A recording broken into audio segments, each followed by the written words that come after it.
Assalamualaikum warahmatullahi wabarakatuh. Perkenalkan, nama saya Zahra Aprilia Fauzi dengan NIM 2515008 dari kelas A1.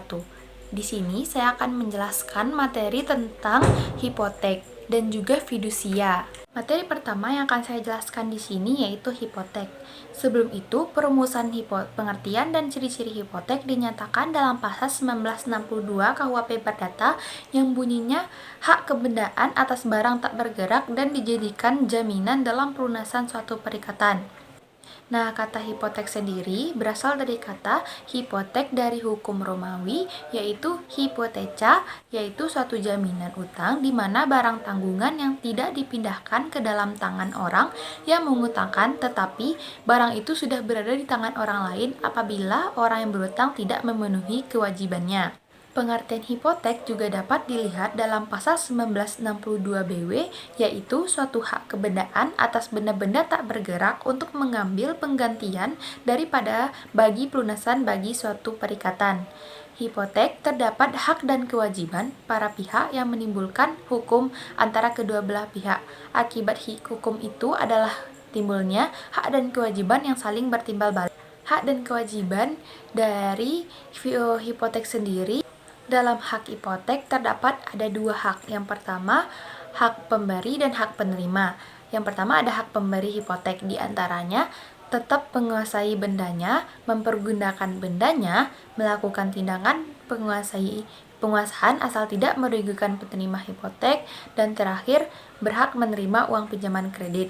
Nah, yang kedua ada hak penerima hipotek, di antaranya yang pertama memperoleh penggantian daripada untuk pelunasan piutangnya jika debitur dan prestasi. Yang kedua, memindahkan piutangnya karena hipotek bersifat aksesorir, maka dengan berpindahnya hutang pokok, maka hipotek juga ikut berpindah. Dan yang ketiga, ada kewajiban dari hipotek. Ya, di antaranya ada satu, membayar pokok beserta bunga pinjaman uang kredit dari jaminan hipotek, dan yang kedua, membayar denda atas keterlambatan melakukan pembayaran pokok pinjaman kredit dan juga bunga. Nah, itu tadi adalah materi tentang hipotek. Nah, selanjutnya kita akan membahas fidusia. Kata fidusia sendiri berasal dari kata Latin fiducia yang menurut kamus hukum berarti kepercayaan. Istilah fidusia dalam bahasa Indonesia adalah penyerahan hak milik secara kepercayaan, sedangkan terminologi Belanda disebut juga dengan istilah fiduciair eigendom verderah. Fidusia berasal dari kata fids yang berarti kepercayaan. Kepercayaan mempunyai arti bahwa pemberi jaminan percaya dalam penyerahan hak miliknya, tidak dimaksudkan untuk benar-benar menjadikan kreditor pemilik atas benda, dan jika perjanjian pokok fidusia dilunasi, maka benda jaminan akan kembali menjadi milik pemberi jaminan. Dalam fidusia sendiri terdapat subjek dan juga objek.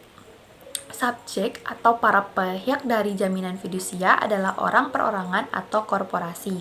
Sedangkan objek dalam fidusia yaitu benda bergerak, baik yang berwujud maupun yang tidak berwujud, dan benda tidak bergerak, khususnya yaitu bangunan. Dalam fidusia sendiri terdapat juga ciri-ciri sebagai berikut. Nah, yang pertama, memberikan kedudukan yang diutamakan kepada penerima fidusia terhadap kreditor lainnya. Ciri-ciri yang kedua ada jaminan fidusia tetap mengikuti benda yang menjadi penerima objek jaminan fidusia dalam tangan siapapun benda tersebut berada. Yang ketiga, merupakan perjanjian ikatan dari suatu perjanjian pokok. Yang keempat ada memenuhi azas spesialitas, dan terakhir yaitu ciri-cirinya memenuhi azas publisitas. Dalam fidusia terdapat yang namanya jaminan fidusia. Jaminan fidusia merupakan perjanjian ikutan dari suatu perjanjian pokok yang menimbulkan kewajiban bagi para pihak untuk memenuhi suatu prestasi. Pembenaran benda dengan jaminan fidusia dibuat dengan akta notaris dalam bahasa Indonesia dan merupakan akta jaminan fidusia. Akta jaminan fidusia sekurang-kurangnya memuat yaitu yang pertama, identitas pihak pemberi dan penerima fidusia. Yang kedua, data perjanjian pokok yang dijamin fidusia. Yang ketiga, uraian mengenai benda yang menjadi objek jaminan fidusia. Yang keempat, nilai penjaminan. Dan kelima, nilai benda yang menjadi objek jaminan fidusia. Dalam jaminan fidusia terdapat utang, yaitu utang yang pelunasannya dijamin dengan fidusia, yaitu dapat berupa yang satu, utang yang telah ada, yang kedua, utang yang akan timbul di kemudian. Dalam jaminan fidusia terdapat juga utang, yaitu utang yang pelunasannya dijamin dengan fidusia, yaitu dapat berupa yang pertama, utang yang telah ada, yang kedua, utang yang akan timbul di kemudian hari yang telah diperjanjikan dalam jumlah tertentu, yang ketiga, utang yang ada pada saat eksekusi dapat ditentukan jumlah berdasarkan perjanjian pokok yang menimbulkan kewajiban memenuhi suatu prestasi. Nah, itu tadi adalah materi yang saya jelaskan tentang hipotek dan juga fidusia.